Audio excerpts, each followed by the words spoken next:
वचन, प्यारा वचन, यीशु मसीह का प्यारा वचन, पाव को दीप को राह को रोशन, ये है मसीह का प्यारा वचन, ये है वचन प्यारा। परमेश्वर के धन्य नाम की महिमा हो। प्रभात मनन के सत्र 1918 में आप सभी का बहुत ही विनम्रता के साथ स्वागत करता हूं। आइए आज के मनन के लिए हम पढ़ते हैं इब्रानी अध्याय 7 पद 26।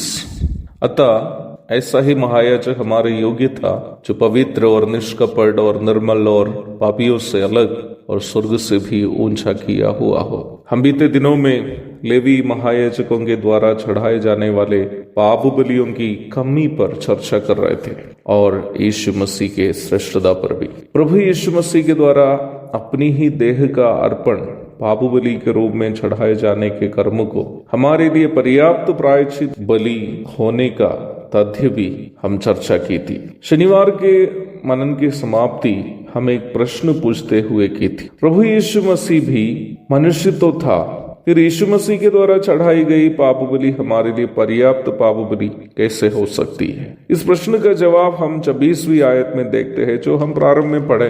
प्रभु यीशु मसीह हमारा सुयोग्य महायाजक होने का और उनके द्वारा चढ़ाई गई पाप बलि हमारे लिए पर्याप्त पाप बलि होने का सबसे महत्वपूर्ण कारण लेखक इस आयत में प्रस्तुत किया है। इन बातों पर चर्चा करते समय हमें यह अवश्य याद रखनी है कि यहाँ बताया गया कोई भी योग्यता लेवी गोत्र से चुने गए महायाजकों में नहीं था। सबसे पहला योग्यता यीशु मसीह का याजकपद लेवी गोत्र के याजक पद से श्रेष्ठ होने का यह है कि प्रभु यीशु मसीह पवित्र है, अर्थात परमेश्वर के सभी नैतिक स्वभावों में वह ईश्वरीय स्तर में सिद्ध है। कुलोसी 2:9।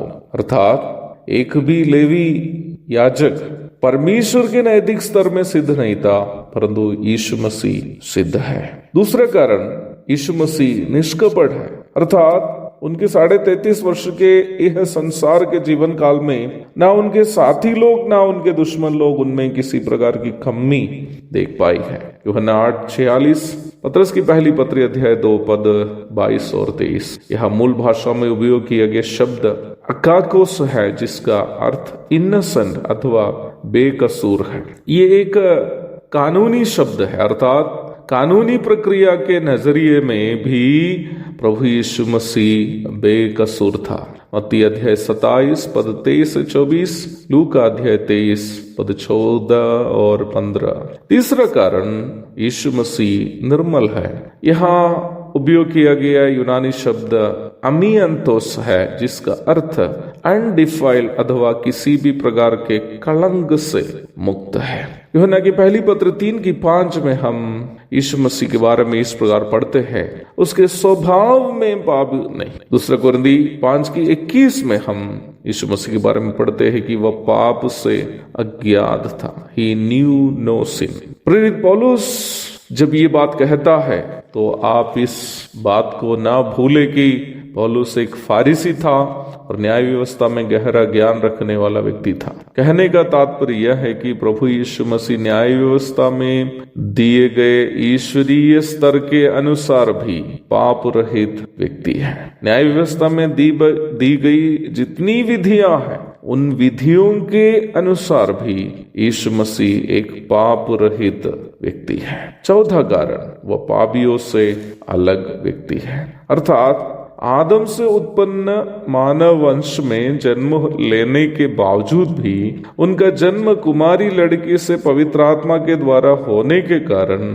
वह पापियों की श्रेणी में गिना नहीं जाता है। वो पापियों से अलग है, पापियों की श्रेणी से वह अलग है। मत्ती अध्याय 1 पद 18 से 22 तक और लूका 3:24 से 38 तक के पद पढ़िएगा। यीशु मसीह मानव वंश की श्रेणी में है, परंतु मानव वंश के लोग जब परमेश्वर के नजरिए में पापी हैं, तो यीशु मसीह पापियों की श्रेणी से अलग है, पापियों की श्रेणी में वो नहीं है। पांचवा कारण, वह स्वर्ग से भी ऊंचा हुआ है। परमेश्वर पिता की इच्छानुसार स्वर्गधाम छोड़कर प्रभु यीशु मसीह मानव रूप धारण करके मनुष्य के बदले प्रायश्चित बलि होने के कारण पिता परमेश्वर ने उनको स्वर्ग से भी ऊंचा पद दे दिया है। फिलिपी अध्याय 2 पद 6 से 11 तक पढ़िएगा। प्रभु यीशु मसीह केवल एक महायाजक नहीं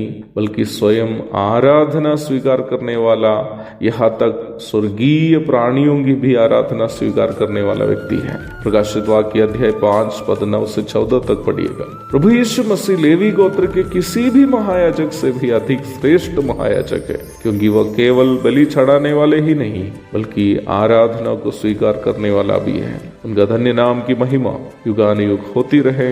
आमीन।